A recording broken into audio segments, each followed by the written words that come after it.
Parasitic. Madness Chronicles, Book 2. Written by M.L. Banner. Narrated by Gary Tiedemann. Prologue. 15 years ago. The dog came from out of nowhere, completely silent, rather than the usual vicious pooch announcing its terror long before it reached you. It crashed into her right side like a freight train.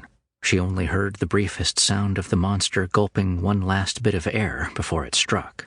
When she hit the ground, she heard the animal grunt from their impact and then growl as it attempted to get a better grip on her side so that it could set itself to ripping her flesh. If she had any time to think about her situation, she would have probably panicked.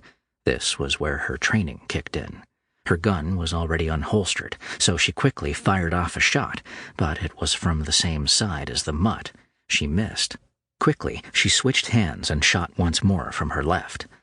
A long moment of quiet passed, not more than maybe 20 heartbeats. They both lay in a heap, but only she was panting. Upon quick inspection, she concluded this was not your backyard shitbird variety of pit bull. This was a purebred Vizsla, slick, muscular, and very powerful. The Bureau already knew that the dog's owner had bought a half dozen over the years from a breeder in Jackson, about 10 miles south. Of course, it never occurred to her superiors in the FBI, who put together this raid, that the dogs might be a threat, only their owner. Well, they screwed the pooch on that one, she thought. Taggart here, Wren here, Anderson here. With some effort, TJ pushed herself onto her knees. She lifted her mangled shirt edge to inspect the wound. It looked pretty bad. Sit rep, Williams. Her black FBI jacket came off. Damned thing was too hot anyway. She pulled off her shirt with a grunt and groan, thankful she was wearing her sports bra and not one of the frilly Victoria's Secret things Ted bought her.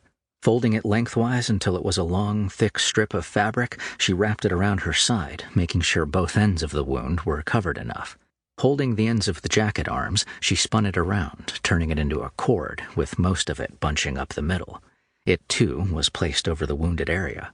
Finally, she tied the jacket's arms tight around her other side, cinching it down to hold the field dressing and hopefully stem the flow of blood. It would have to do until this was done. "Williams, report!" her earpiece hollered at her again. "Williams here. Damn dog frickin' bit the shit out of me. Had to shoot it. I'm good to go. 1076. Roger."